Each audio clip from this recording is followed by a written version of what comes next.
bersama Potret Bantenku, masih di KWT Antorium nih, kelompok wanita tani ya. Dan sekarang aku lagi bersama seseorang dari Dinas Ketahanan Pangan Kota Tangerang. Selamat siang Ibu. Selamat siang. Halo.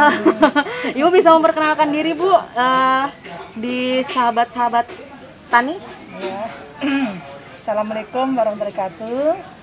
Nama saya Walajiyati dari Dinas Ketahanan Pangan pada seksi keamanan pangan bidang keanekaragaman konsumsi dan keamanan pangan. Oke, berarti Ibu posisinya di keamanan pangan ya Bu ya? Ya. Itu tugasnya apa sih Bu? Kita untuk keamanan pangan sendiri ya, Ya.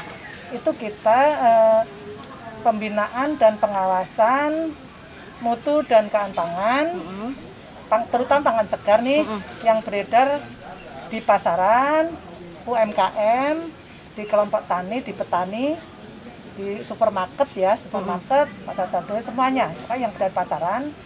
Kita pengawasan terhadap bahan kimia berbahaya yang dilarang pada pangan ya, itu. Dan juga kita lebih terutama perkotaan itu lebih ke sertifikasi mutu. Nah, termasuk sertifikasi halal segala macam gitu. Itu biar kita masyarakat tuh konsumen pangan yang sehat dan aman dikonsumsi. Oke, berarti sebelum dijual Ya. disortir dulu nih ya, sama Ibu ya. Pengawasan terus di pasaran maupun sebelum beredar gitu. Pernah ada yang petani-petani nakal gitu nggak sih Bu? Memang sih sebenarnya petani itu sebenarnya nggak ada niat nakal ya. Tapi karena pestisida itu memang boleh dipakai, jadi mungkin, tapi karena kadang petani itu hanya pakai feeling ya, kadang-kadang makanya bisa berlebihan, makanya selalu kita punya rapid test residu pestisida. Jadi kita melakukan pembinaan ya, itu pembinaan di pasaran ya semaksimal mungkin lah gitu, terutama di KWT ya, kelompok wanita tani itu yang harus memang pembinaan dan pengawasan melekat gitu. Jadi biar edukasi ke petani juga kali Bu ya, biar makainya tuh segini nih, porsinya seperti ini, kayak gitu kali Bu ya. Ada pelatihan, karena residu pestisida atau formalin itu kan salah satu pemicu kanker dan penyakit degeneratif lain kan, kayak lambung, pencernaan, terus hipertensi segala macam itu dipicunya dari itu pencemaran bahan kimia. Pencemaran bahan kimia pada makanan, pangan itu ya Bu ya. Aduh, jadi sebelum dijual Ibu nih yang ngawasin ya Bu ya? Iya, memang tanggung jawab moral ya. Iya Bu.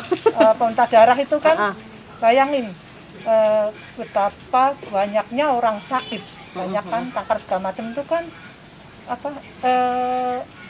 ibaratnya anggaran pengobatan untuk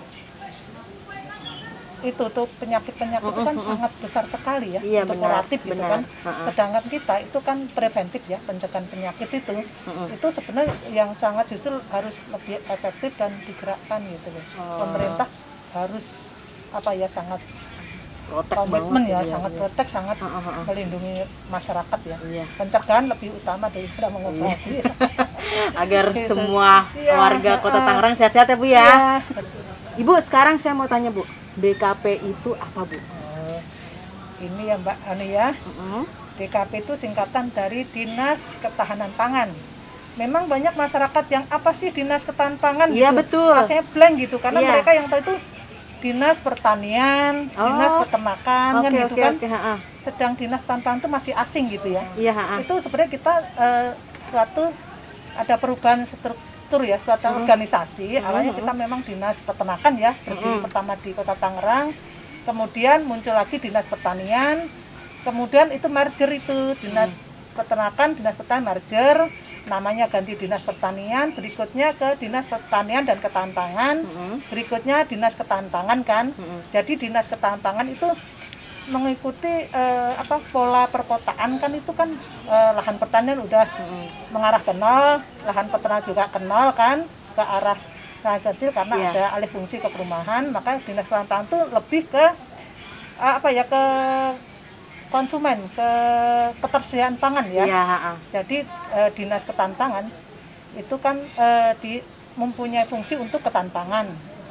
Ketahanan pangan sendiri itu menurut WHO itu ada 3 fungsi. Satu fungsi ketersediaan, fungsi akses pangan, dan fungsi pemanfaatan pangan gitu. Oh, berarti itu salah satu peran tiga dari fungsi ya. Tiga fungsi dalam Dinas Ketahanan Pangan, dan itu dilaksanakan oleh Dinas Ketahanan Pangan. Oke. Ketersediaan pangan itu di dalamnya ada produksi pangan, kan kita kan ada binaan masih petani, KWT, terus peternak, pembudidaya ikan, itu masuk ke bidang pertanian. Itu dan juga selain produksi kita ada cadangan pangan yang ke masyarakat dalam kondisi pandemi. Dinas Ketahanan Pangan juga menyalurkan beras cadangan pangan untuk membantu masyarakat kan itu salah satu ketersediaan itu. Yang berikutnya kan akses. Kita distribusi perkotaan kan distribusi pangan dari luar kota.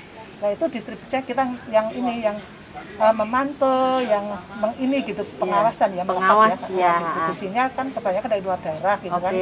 Yang kedua kan akses tadi. Yang ketiga itu pemanfaatan pangan nih. Ini kan menurut saya sangat urgent ya untuk perkotaan. Itu fungsi ini itu dipegang oleh bidang kami. Oh iya. Bidang keanekaragaman konsumsi dan keamanan pangan. Itu fungsi pemanfaatan pangan.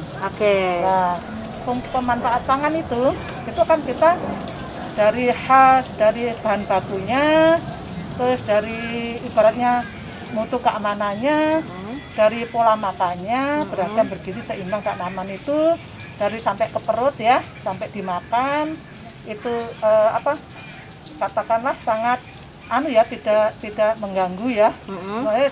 Nutrisinya cukup. Iya. Itu kan. Nah, di dalam fungsi pemanfaatan pangan, bidang keanekaragaman konsumsi dan keamanan itu punya jargon. Apa tuh Bu jargonnya tuh Bu? Budaya sehat dengan B2SH. Budaya sehat dengan B2SH. Nah, B2SH itu apa tuh Bu? Itu beragam, ya, bergizi, seimbang dan aman. Beragam, bergizi, seimbang dan aman. Nah, oke, itu jargonnya teman-teman ya. Itu lalu pembaruan ya, dari yang 4 sehat 5 sempurna. Ya. Kalau 4 sehat 5 sempurna itu kan susu itu dianggap sempurna ya. Ya. Itu udah zaman dulu kali ya, yang kita kan. Ya. Nah itu disempurnakan. Karena kalau 4 sehat 5 sempurna kan nggak berpikir dia hanya nasi, lauk, sayur, buah, susu kan.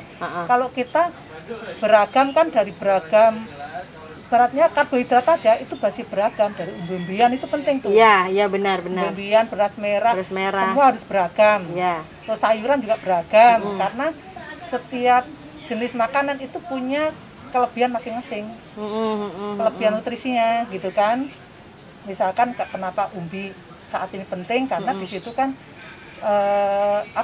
kalau beras kan monosakarida tuh. Jadi lonjakan glukosa itu cepat. Kenapa bikin orang diabetes, pemicu ya. Iya Bu. Tapi kalau yang umbi-umbian itu polisakarida, jadi awet kenyang, tapi lonjakan glukosa nggak tinggi. Jadi sebenarnya itu kalau kami sebut itu beragam, itu pangan fungsional ya. Yang pangan lokal itu kenapa kita jargon pangan lokal, karena itu termasuk pangan fungsional yang lebih cenderung mencegah terjadinya penyakit gitu loh. Iya benar. Kayak aku nih Bu, kayak yang lagi program diet nih. Oh, diet. Nah, tapi diet itu bukan diet untuk menurunkan berat badan, diet sehat gitu ya. Gitu ya. Jadi makan umbi-umbian kayak gitu, kayak kentang. Sebenarnya kedepannya seperti seumur saya ya. Itu seharusnya saya baru sadar sekarang gitu ya. Jadi seperti sayuran, kenapa sayuran, buah itu kenapa harus ada ya? Karena sebenarnya itu meningkat imunitas, daya tahan tubuh gitu. Cenderung saya sendiri ngalamin dari perut kurang sayuran, itu gampang sakit gitu. Jadi beragam, bergizi, gizinya komplit, seimbang, sesuai kebutuhan tubuh dan aman gitu. Berarti itu udah mencangkup, udah lengkap ya Bu ya. Itu harus kita gemborkan budaya sehat. Nah itu B2SH. Yes, itu tadi Bu, harus banyak edukasi juga berarti ya Bu ya. Kita udah pelatihan tuh ke semua segmen kita sering. Apalagi di masa pandemi sekarang nih Bu ya. Kan soalnya selain kita 3M itu ya, mencuci tangan, memakai masker, menjaga jarak, terus makanan sehat. Iya benar banget Bu. M keempat, makanan sehat. Oh, jadi sekarang ada 4 tuh Bu ya? Aman. Oh iya benar-benar. Jadi teman-teman nih sekarang ada 4 nih. Kalau kemana-mana nih ya selalu memakai masker, mencuci tangan, menjaga jarak. Yang terakhir apa Bu? Makanan sehat dan aman. Makanan sehat dan aman Bergizi. dan Makanan bergizi. B2SA lah. Ya, Nah, itu tadi. Makanan B2SA ya, Oke. lebih lengkap kan? Iya. Dan harapan Ibu nih Bu Terkait? terkait pangan ini gimana? Iya. Dalam masa pandemi ini, kita harapan Ibu ke depannya? ini dulu ya program Oke, boleh. menghadapi ini ya, harapan kita ya, Iya. dan kita laksanakan. Yes. Itu program wali kota masa pandemi itu saya salut dengan program wali kota ya, Iya. dan dijalankan oleh Dinas Ketahanan Pangan Oke. beserta seluruh OPD lain melibatkan Tuhan dan KWT. Kita ada program wali kota untuk bantuan sosial tanaman sayuran dalam polybag ya. Itu hidroponik itu kan membuat udara sehat ya, oksigen, yang kedua refreshing, yang ketiga kita mengurangi pengeluaran ya di sayuran, keempat sayurannya sehat kan gitu. Itu banyak manfaatnya. Dan terutama karena kebanyakan sayuran di pasar itu kan kita nggak bisa mengendalikan ya. Iya. Itu terlalu banyak pestisida atau pupuk-pupuk kimia, nah itu mengganggu kesehatan. Untuk meningkat imunitas, mari kita bertanam ya, bertanam untuk konsumsi sendiri minimal, dan kalau bisa untuk dijual ada penambahan pendapatan. Iya kan benar. di situ. Jadi kita pengen masyarakat itu berbudaya ya, bertanam di pekarangan tuh. Terutama KWT nih, KWT kita itu udah benar-benar disupport oleh wali kota untuk selalu eksis gitu. Oke, jadi selain sehat, terus bergizi juga kan Bu, kalau misalnya kita nanam sendiri kan bisa nyabut di kebun sendiri gitu kan Bu ya. Terus habis kayak gitu juga itu tadi Bu, di masa kayak gini tuh sulit mencari pundi-pundi. Kalau misalkan kita bercocok tanam kan bisa dijual sehari-hari. Oke Ibu, sekali lagi terima kasih Bu. Waduh, pokoknya dapat pembelajaran nih dari Ibu. Siapa tadi Bu? Wajian. Iya, oke teman-teman, itu tadi bincang-bincang seru kami Potret Bantenku dari Dinas Ketahanan Pangan Kota Tangerang. Terima kasih, bye-bye. Terima kasih Bu.